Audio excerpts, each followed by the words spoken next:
तो अच्छे स्टॉक्स के लिए इसीलिए हमने वो सेक्टर चुने आज जो ऑलरेडी काफ़ी गिरावट दिखा चुके हैं, तो यहाँ पे मार्जिन ऑफ सेफ्टी थोड़ी ज़्यादा है। अगर डाउनसाइड खुलेगा भी तो उतना शायद ना खुला ही पड़े। तो शरद सर, आज हमने क्योंकि थीम ही यही रखी है कि ज़्यादा टूटे हुए सेक्टर, तो ज़्यादा टूटे हुए सेक्टर होते हैं रियल्टी, आईटी, फार्मा, मेटल। इनमें से पहली पिक आपकी तरफ से कोई? आईटी मुझे लगता है इन्फोसिस एक काफी बढ़िया बेट है। काफी बढ़िया करेक्शन हमने स्टॉक में देख ली है। फॉरवर्ड एक्सपेक्टेशंस काफी म्यूटेड हैं, 10-15% ग्रोथ के। और मुझे लगता है जैसे जैसे यूएस और यूरोप में चीजें सेटल होती हैं, वैसे वैसे आप उम्मीद कर सकते हैं कि यहाँ पे ये फॉरवर्ड नंबर्स में भी काफी बढ़िया री रेटिंग होनी चाहिए। तो मुझे लगता है इन्फोसिस इन वैल्यूएशंस पे काफी बढ़िया है। अगर फॉरवर्ड पे 25 टाइम भी ट्रेड करता है तो 1750-1800 रुपए के लक्ष्य के हिसाब से इन्फोसिस इन लेवल्स पे एक्यूमुलेट करने के लिए एक डिसेंट बेट है। कंसल्टेंसी वाला जो एंगल है वो प्रेशर डाल रहे हैं सारे आईटी कंपनीज अब इंडिया में, तो उससे एक नई अपॉर्चुनिटीज निकल के आएंगी। 5G है, मेटावर्स है, बहुत सारे यूज केसेस डेवलप हो सकते हैं अगले 5 से 7 साल में डिसरप्शन के साथ। तो मुझे लगता है आईटी के लिए बहुत सारे नए एवेन्यूज भी निकल के आएंगे। तो इन्फोसिस मुझे लगता है काफी बढ़िया बेट है इन वैल्यूएशंस पे। आप देख रहे हो इसमें शरद सर?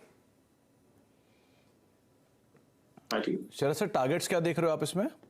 1750-1800 के आसपास 25 टाइम अगर फॉरवर्ड पे ट्रेड करता है तो 1750-1800 यानी कि बायबैक के दाम के आसपास के टारगेट्स के लिए आप इन्फोसिस को लॉन्ग देख सकते हो। और ऑब्वियसली बात है, क्वालिटी में तो कोई इशू ही नहीं है। टूटा हुआ शेयर है ऊपरी तरफ से, तो आप लॉन्ग जाना चाह रहे हो आईटी में कुछ, तो इन्फोसिस एक अच्छा बेट बन सकता है। इसके अलावा आपके लिए अब शर्मिला मैम, पहली कॉल आप कौन सी देख रहे हो? So let me also continue with the IT theme और मेरे हिसाब से ये एक ऐसा सेक्टर है जहाँ पर मैक्रो हेडविंड्स काफी रही है।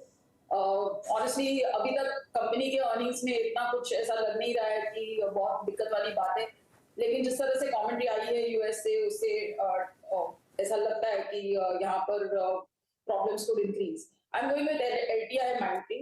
मेरे हिसाब से ये अपने मिड कैप आईटी जिसे हम कहते हैं उसमें ये एक अच्छा स्टॉक है। दो कंपनीज इसमें मर्ज हुई है, एल&टी इन्फोटेक एंड माइंडट्री। और अभी जो कंबाइंड एंटिटी है, हम देख रहे हैं कि उनकी डील विंस जो है उनका फेवर बदल गया है, क्योंकि now they can bid and there winning deals जो पहले एज एन इंडिविजुअल एंटिटी वो नहीं जीत पा रहे थे। तो that's been a big plus point for them. उनकी डील पाइपलाइन ऑलरेडी काफी स्ट्रांग थी और उम्मीद है कि वो उसी को बरकरार रखेंगे। मार्जिन्स भी काफी स्ट्रांग है। मैनेजमेंट इज एक्सपेक्टिंग 17 to 18% और आगे चलकर I mean they're conservative for the year going forward, लेकिन उसके आगे उनकी उम्मीद है कि वहां से भी बढ़ सकती है। Valuations probably in the mid cap space थोड़े एक्सपेंसिव होंगे, लेकिन given the quality of the stocks काफी मुझे रीजनेबल लग रहे हैं। सो मुझे लगता है कि इस स्टॉक को आप खरीद सकते हैं विद अ टारगेट ऑफ 5000। तो 5000 के टारगेट्स और L&T infotech Mindtree, IT space का ही एक नाम जो कि शर्मिला मैम को भी दिखाई पड़ रहा है कि यहाँ पर एक अच्छे वैल्यू और इंटीग्रेशन का इम्पैक्ट आएगा। थोड़ा बहुत शायद नियर टर्म हेडविंड्स ज़रूर फेस करे, लेकिन इंटीग्रेशन पूरा होने के बाद यहाँ पर वापस मूव आता हुआ दिखाई पड़ सकता है। शरद सर, आपकी तरफ से दूसरी पिक?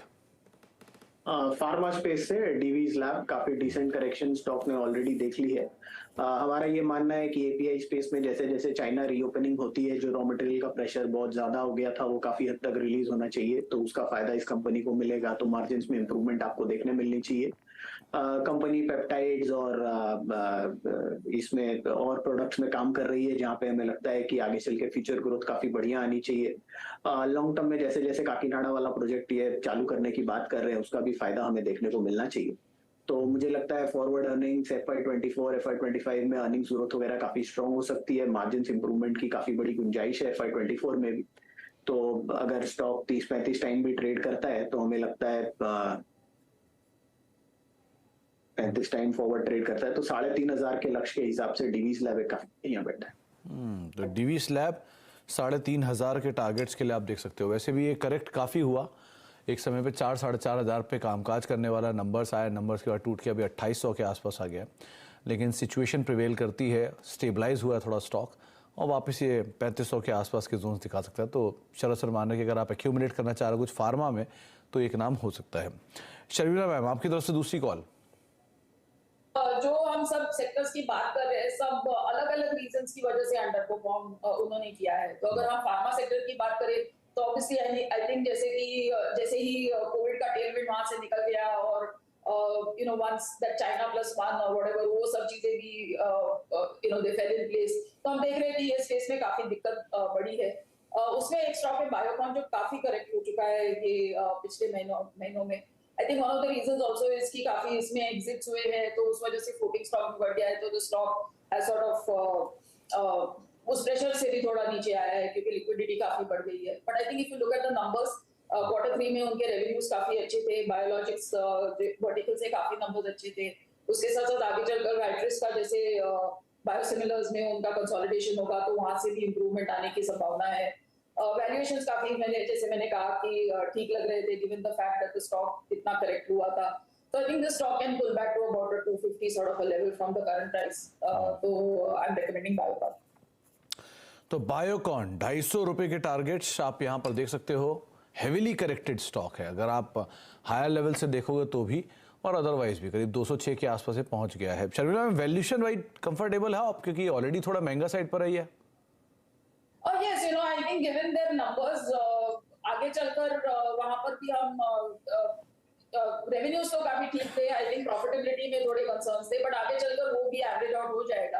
और as I said I think कि बायोसिमिलर्स, बायोलॉजिक्स जो सब उनके बिजनेस लाइंस है वो अच्छा कर रहे हैं, तो आगे चलकर I would expect a price of 250। एक बड़ा केपेक्स भी लाइंड अप है, वो केपेक्स पूरा होते ही revenue visibility better, profitability better, और उसके बाद शायद वैल्यूएशन वाला पार्ट भी राइट साइज होता हुआ दिखाई पड़ेगा। तो 2 नाम आईटी से और 2 नाम फार्मा से आपने यहाँ पर अभी देखे हैं। करीब इन्फोसिस, एल&टी, इन्फोटेक, माइंडट्री और बायोकॉन और डीवीसी कुछ नाम हैं जहाँ पर आप नजर रखते हैं। इन्फो 1750 रुपये के टारगेट्स के लिए, और बाकी अगर शेयरों में भी नजर डालेंगे तो उसमें डीवी स्लैब जिसमें आप करीब 3500 रुपये के टारगेट्स के लिए आप लॉन्ग साइड में जा सकते हो, और साथ ही साथ L&T infotech, L&T infotech, Mindtree और बायोकॉन 250 रुपये के टारगेट्स के लिए, और एल&टी इन्फोटेक पे भी अगर नजर डालेंगे तो करीब 5000 के टारगेट्स के लिए यहाँ पर भी आप लॉन्ग जा सकते हो। लेकिन शर्मिला मैम, क्या मार्केट्स में ये मान के चलें कि ये सेक्टर में डाउनसाइड एटलीस्ट लिमिटेड अब, एटलीस्ट फार्मा में और आईटी में?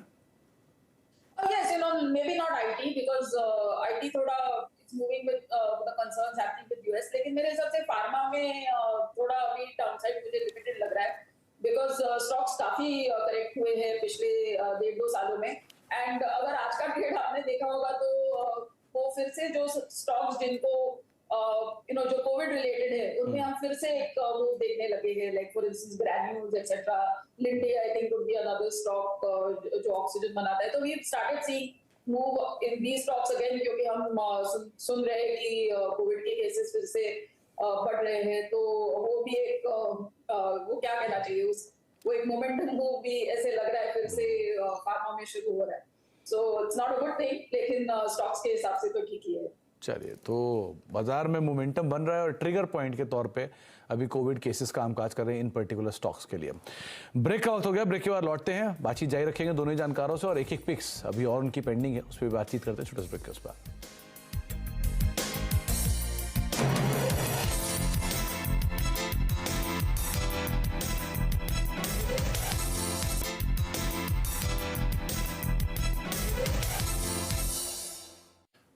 आप देख रहे हैं वीकली टॉपिक्स, और क्योंकि आज फाइनेंशियल ईयर एंड हुआ है और फाइनेंशियल ईयर एंड होने के साथ ही साथ निफ्टी, सेंसेक्स जहां पर फ्लैट कामकाज था, मिड कैप इंडेक्स जो कि करीब 1% की तेजी के साथ बंद हुआ, और स्मॉल कैप जो कि हैवी कार्नेज के बीच करीब 14% की बिकवाली के बीच बंद होता हुआ दिखाई पड़ा है। तो हमने उन थीम्स को आइडेंटिफाई किया है जिन थीम्स में सबसे ज़्यादा सेल ऑफ इस पूरे वित्तीय वर्ष में देखने को मिला है, और उन थीम्स में ले देखे जो कुछ सेलेक्टिव थीम्स आती हैं उसमें एक आईटी करीब 22% की डिक्लाइन, रियल्टी करीब 17% की डिक्लाइन, मेटल 14% का डिक्लाइन, और फार्मा और हेल्थ केयर करीब 11 से लेकर 12% का डिक्लाइन दिखाकर बंद हुए। तो अब इन शेयरों में क्या करना चाहिए, या फिर इन सेक्टर में अगर आप कुछ चुनना चाह रहे हैं तो उन पर हम जानकारों से बातचीत कर रहे हैं। शरद हमारे साथ मौजूद हैं और शर्मिला से भी हम बातचीत कर रहे हैं। शरद सर, अगला कॉल जो आपकी तरफ से रहेगा वो कौन सा होगा? जी, रियल एस्टेट स्टॉक्स में मुझे लगता है काफी डीप करेक्शन आ गई है, और जैसे जैसे इंटरेस्ट साइकिल रिवर्स करने की हम बात कर रहे हैं तो वहां से भी कुछ पॉजिटिव नंबर्स निकल के आ सकते हैं। गोदरेज प्रॉपर्टीज सबसे बड़ा प्लेयर है उस स्पेस में, और काफी बड़ी करेक्शन ऑलरेडी देख चुका है। एमएमआर फोकस है, ग्रेजुअली वो अपने डाइवर्सिफाई कर रहे हैं अपने फोकस को थोड़ा बहुत साउथ में और दिल्ली में भी, तो मुझे लगता है उसका फायदा कंपनी को आने वाले समय में मिलना चाहिए। अर्निंग्स ग्रोथ काफी स्ट्रांग रहनी चाहिए। पिछले 4-5 सालों में जो एरिया वो पर ईयर सेल करते थे उसमें भी काफी बड़ा इजाफा आया है, काफी बड़ा लैंड बैंक उनके पास ऑलरेडी है, ब्रांड परसेप्शन वगैरह काफी स्ट्रॉन्ग है। तो मुझे लगता है लॉन्ग टर्म में रियल एस्टेट में भी डिमांड काफी रोबस्ट रहनी चाहिए अक्रॉस इंडिया, तो उसका फायदा गोदरेज प्रॉपर्टीज को मिलना चाहिए। नाव के हिसाब से 1300-1400 रुपए तक के लक्ष्य के हिसाब से मुझे लगता है गोदरेज प्रॉपर्टीज काफी बड़ी है। गोदरेज प्रॉपर्टीज ये करेक्शन वाइज सबसे बड़ा जो बिकवाली किसी सेक्टर में अगर किसी स्टॉक में आया तो वो गोदरेज प्रॉपर्टीज है, करीब 40% के आसपास तक करेक्ट हो चुका है। लेकिन शरद सर अभी भी वैल्यू वाला पार्ट थोड़ा सा महंगा साइड पे नहीं दिख रहा आपको?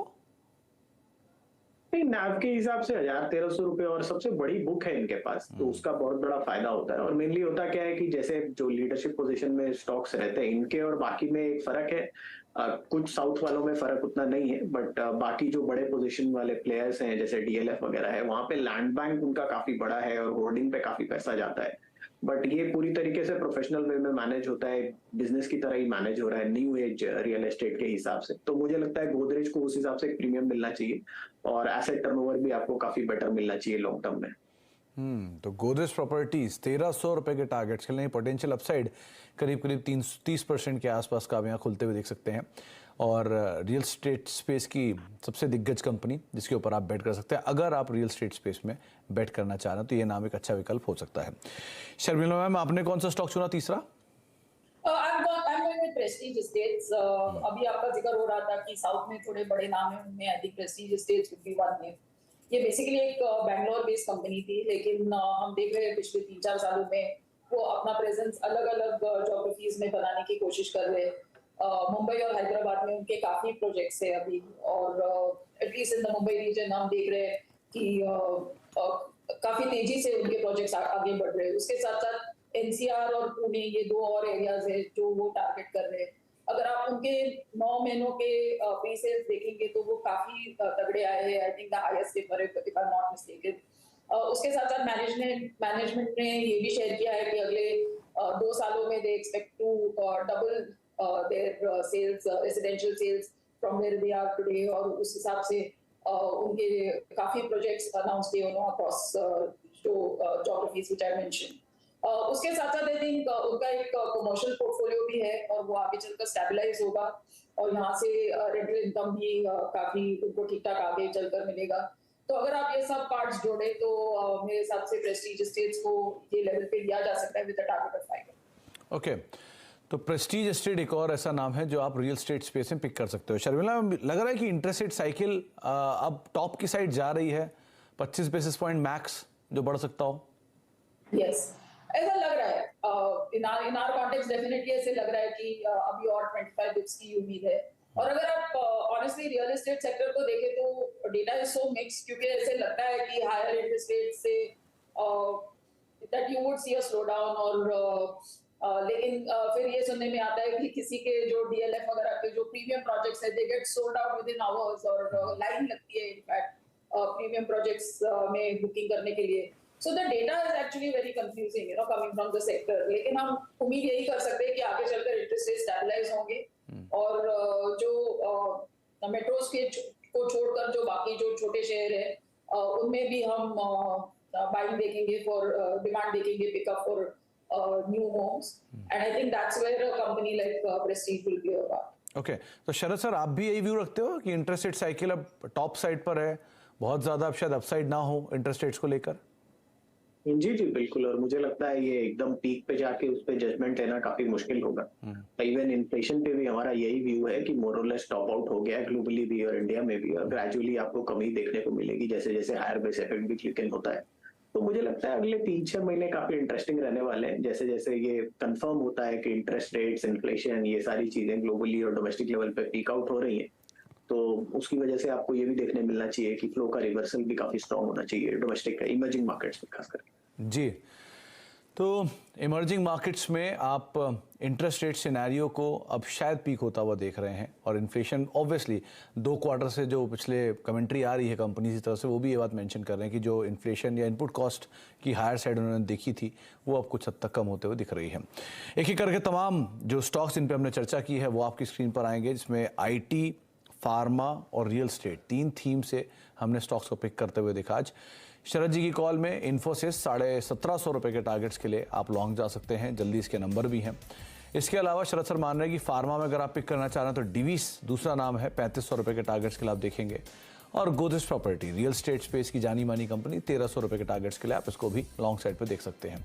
अगर आप लॉन्ग जाना चाह रहे हैं फार्मा में तो शर्मिला मानते हैं कि बायोकॉन पोटेंशियल डाउनसाइड लिमिटेड है, अपसाइड भी 250 रुपये के, लेकिन डाउनसाइड लिमिटेड है, इसलिए आप देख सकते हैं इसको। Prestige estate real estate space से 500 रुपये के टारगेट्स के लिए आप यहाँ पर दाम लगा सकते हैं। और अगर आप IT स्पेस से कोई नाम चुनना चाह रहे हैं तो L&T इन्फोटेक माइंड ट्री, ये एक कंपनी रहेगी जिसके 5000 रुपये के टारगेट्स के लिए आप लॉन्ग साइड पे पोजीशंस को देख सकते हैं।